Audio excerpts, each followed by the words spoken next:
ये मनहूस हॉस्पिटल खुला क्यों है? इसको बंद हो जाना चाहिए।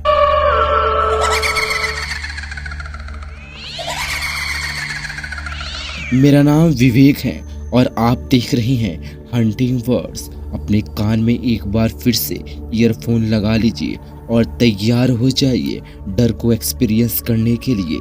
कहानी पर आगे बढ़ूं, अगर आप लोगों ने मेरा चैनल सब्सक्राइब नहीं किया है तो चैनल सब्सक्राइब कर लें। मेरा नाम अफजल है और मैं गुवाहाटी का रहने वाला हूं। ये बात तकरीबन 5 साल पुरानी है। उस दिन मुझे गुवाहाटी से असम जाना था काम के सिलसिले में, लेकिन बीच रास्ते में ही मेरा एक्सीडेंट हो गया। जब मेरा एक्सीडेंट हुआ तो मुझे होश नहीं था और जब मेरी आंखें खुली तो मैं एक सरकारी अस्पताल में था। वो असम के पास के एक जिले का सरकारी हॉस्पिटल था। उस जिले का नाम तो मुझे नहीं पता। उस हॉस्पिटल में कुछ अजीब था। जब मेरी आंखें खुली तो मेरे वार्ड में कोई आदमी रो रहा था। मैंने उसकी ओर देखा तो वो बेड पर अपने मरीज के साथ बैठा हुआ है और उसको गले लगाकर काफी रो रहा था और पता नहीं किस कारण से उस आदमी की मृत्यु हो गई थी। फिर मैंने अपने पैरों की तरफ देखा तो मेरा पैर प्लास्टर किया हुआ था, यानी कि मेरा पैर बहुत बुरी तरीके से टूट चुका था और मैं हिल नहीं पा रहा था। मैंने अपने बगल के पेशेंट से ये पूछा कि आखिर इस आदमी को हुआ क्या था जो मर गया, लेकिन उस मरीज ने मुझसे कहा कि मैं भी कल ही भर्ती हुआ हूँ और मुझे भी इस बात की जानकारी नहीं। और थोड़ी ही देर बाद मेरे वार्ड में डॉक्टर और नर्स आई और सब मरीजों से उनका जायजा लेने लगी और एक एक करके सभी मरीजों से पूछने लगी कि तबीयत तुम्हारी कैसी है। जिसके बाद वो डॉक्टर और नर्स मेरे पास भी आई। डॉक्टर पूछने लगा कि तुम्हारा अब पैर कैसा है। मैंने डॉक्टर से कहा कि सर अब ठीक है, लेकिन थोड़ा दर्द हो रहा है। तो डॉक्टर कहने लगा कि चोट अभी नई है इसलिए दर्द हो रहा है, कुछ दिनों के बाद ये दर्द तुम्हारा कम हो जाएगा। जिसके बाद उस डॉक्टर ने मुझे कुछ दवाइयाँ दी और समझाया कि कैसे कैसे इन दवाइयों को लेना है। डॉक्टर ने मुझसे कहा कि इन दवाइयों में नींद की भी टैबलेट है, जिसे खाने के बाद तुम्हें अच्छी नींद आएगी। लेकिन डॉक्टर की इस बात को सुनकर मैं थोड़ा हैरान हो गया कि आखिर इसने मेरे लिए नींद की दवाई क्यों लिखी। जिसके बाद मैंने उस डॉक्टर से कहा कि मुझे सर नींद की जरूरत नहीं, मेरे पैरों में दर्द है। और डॉक्टर कहने लगा कि हाँ मैं जानता हूँ, इसमें दर्द की भी दवाई है और नींद की भी। और दवाइयाँ देने के बाद वो डॉक्टर और नर्स मेरे वार्ड से चले गए। मेरे घर वालों को मेरे बारे में कुछ नहीं पता था कि मुझे मेरा एक्सीडेंट हो चुका है, क्योंकि मुझे कॉल करने का भी टाइम नहीं था, क्योंकि चोट लगने के बाद मैं बेहोश हो गया था। और देखते ही देखते रात हो गई। मैंने सारी टैबलेट में से एक एक खा लिया। सोने के कुछ देर बाद मुझे हॉस्पिटल में कदमों की आवाज़ आई और मैं आंखें खोलकर चारों तरफ देखने लगा। तभी मैं देखता हूँ कि सामने से एक नर्स और एक डॉक्टर जा रहे हैं और उनका हाथ पूरी तरीके से खून में सना हुआ है। ऐसा लग रहा था कि किसी आदमी का वो लोग खून करके आए हैं।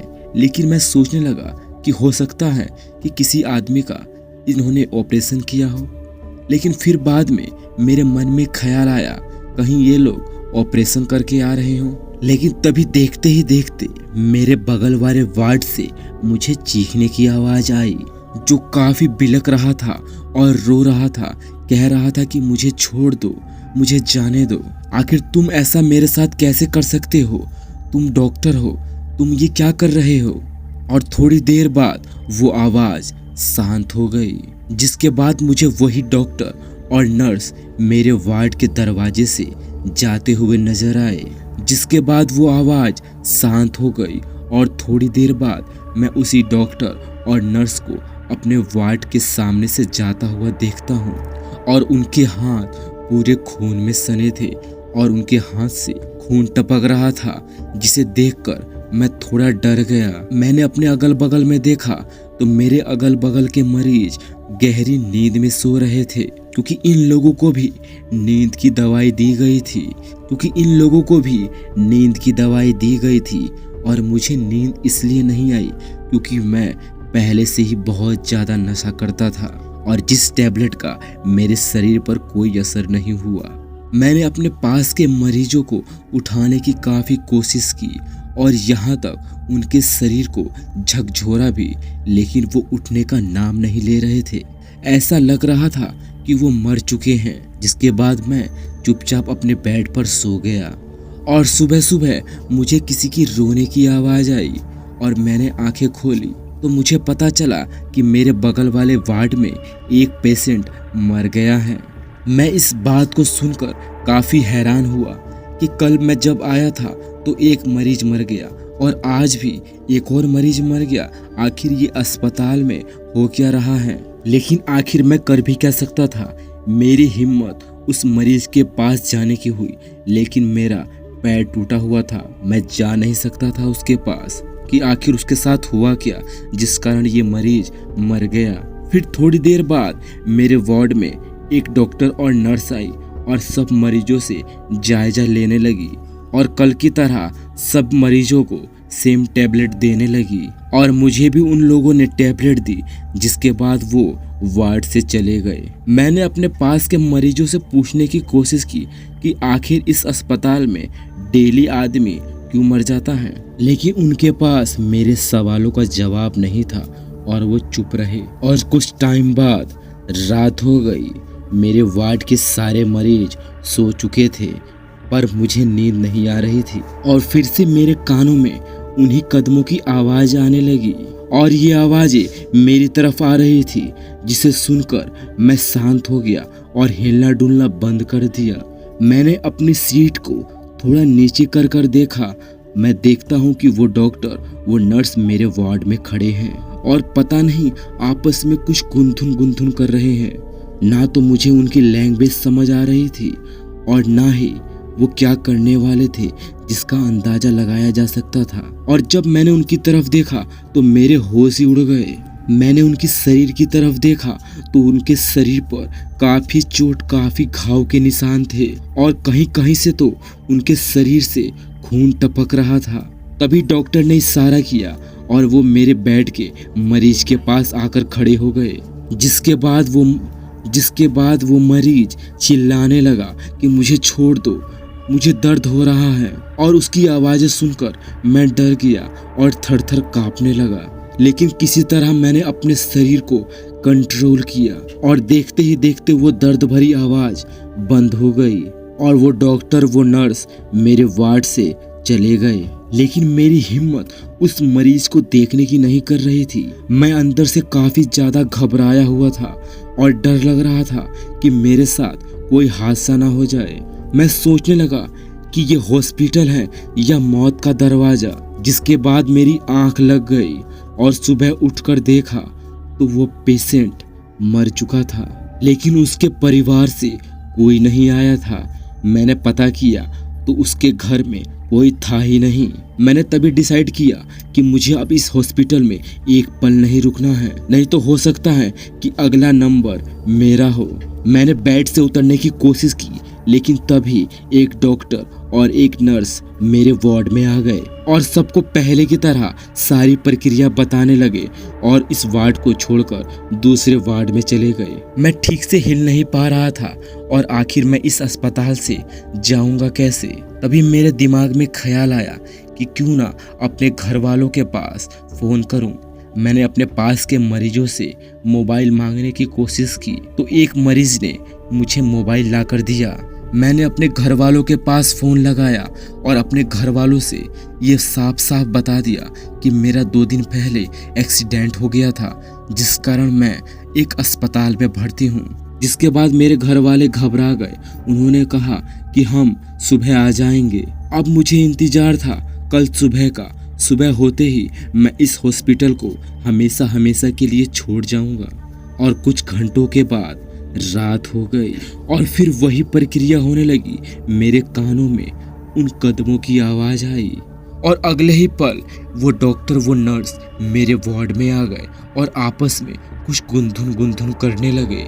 लेकिन इस बार मैंने उनका चेहरा बहुत गौर से देखा। उनकी आंखों से खून टपक रहा था। उनके हाथ में चाकू और एक कैंची थी। मैं ये देखकर काफी डर गया और वो मेरी तरफ इशारा कर रहे थे। तभी मेरे कानों में मोबाइल की रिंगटोन सुनाई दी, जिसके बाद वो नर्स मेरे पास ना आकर उस मोबाइल वाले के पास गए जिसने मुझे कल मोबाइल दिया था बात करने के लिए। मैं पूरा डरा हुआ था और थर थर कांप रहा था। मैं उस मरीज को भी नहीं बचा पाया जिसने मुझे कल मोबाइल दिया। वो काफी चीखा और चिल्लाया, लेकिन उसकी आवाज को मैंने सुनकर भी अनसुना कर दिया और वो डॉक्टर वो नर्स मेरे वार्ड से चले गए।